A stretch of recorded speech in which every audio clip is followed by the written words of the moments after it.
Hello and welcome everyone to Liam's Lyceum. I'm your host Liam, aka Himbar, and if you've been following this channel for really any period of time, as this has been going on for over 4 years, right when I started the channel, you will know that I am a fan of Sword and Sorcery, and I've talked about some magazines on the channel like New Edge Sword and Sorcery, Oldman Quarterly, Whetstone, um, and even brief mentions of like Sword and Sorcery magazine, and stuff like Savage Realms as well.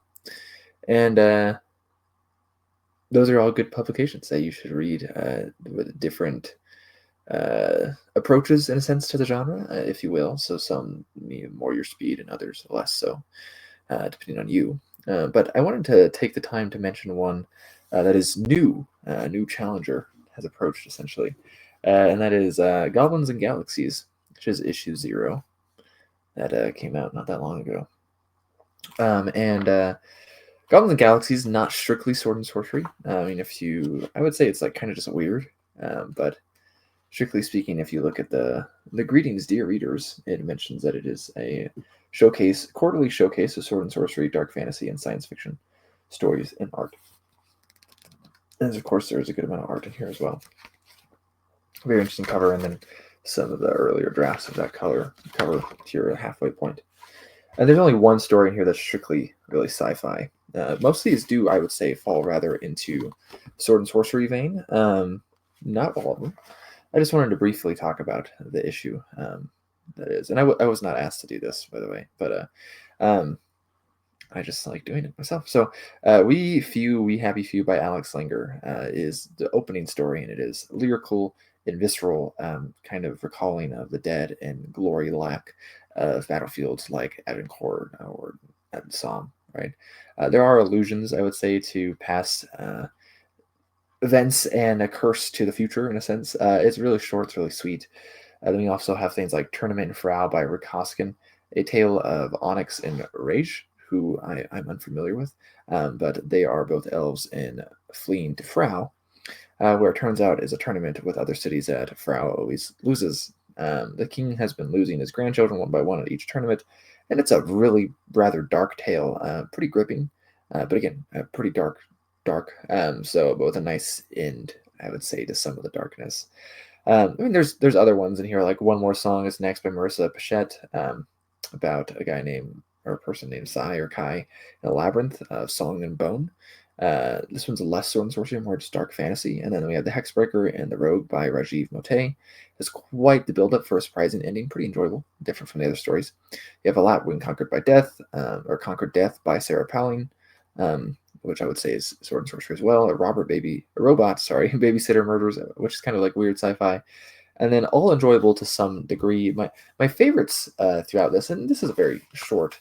Actually, you'll notice it's edited by Charles Tira. I think that's how you say his name. Is also the editor of Cosmic Horror Monthly, so not new in the game essentially, but just a new publication. But the last two stories I think are worth mentioning because this before last one's my favorite in the whole thing, and that is Bugman and Proud of It, as a tale with Mizuzi, who's a character who's appeared in other stories by this author, Timaeus Bloom. Also, we have Guilfoyle and Remva. That is a little thing on actually how the name was spelled, but I wonder what that looks like, though, the Remva, if you switch the H and the R around. Or yeah. So, anyways, it's a tale about exterminating bugs in a lot of ways, but it's a rather fantastic version of that. It's funnier than most stories, honestly, that I've read in years. It's just Bloom has quite the way with words and makes it work in stories. I mean, he's kind of like got like a rambling gait to his stories, but it's just, I don't know. There's just like lots of quips that are actually funny. But at the same time, it actually fits sword and sorcery. Like, it feels like sword and sorcery. And not quite like the same vein of, say, like Liber, who's known for being kind of funny. Maybe a bit more along the lines of like DJ Butler's like more sword and sorcery tales with like Indrajit and Fix, but not quite the same either. That's a bit drier, I'd say. Bloom actually managed to be a bit funnier than Butler.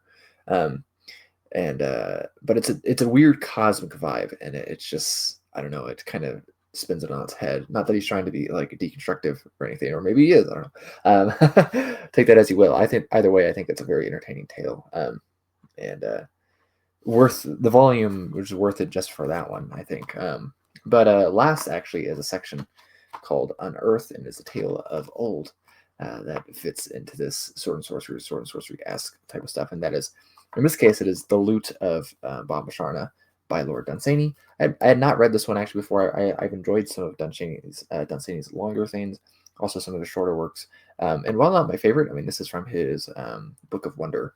Um, it's not bad. It's really short actually too. So, and Dunsany is a good one to become more familiar with, I think, for me personally, and hopefully you feel similar. But again, just wanted to make a short video on Goblins and Galaxies, who are new out. We also have another new publication coming out with the likes of Battleborn, and so I might cover that here in the future as well, to give Sword and Sorcery its due, as I try to bring it to the denizens of the internet. And I think in a genre that has a lot of feelings of samey, it's still kind of problems with clonins.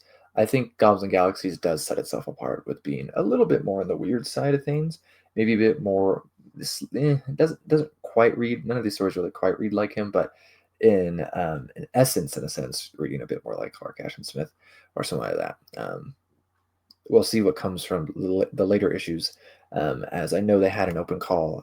My story was sadly rejected, but I know they had an open call, and I don't know how many issues they're looking to fill with that call, but should be more coming. So, anyways, link from I'll catch you next time, and I'll link the Goblins and Galaxies website down below too.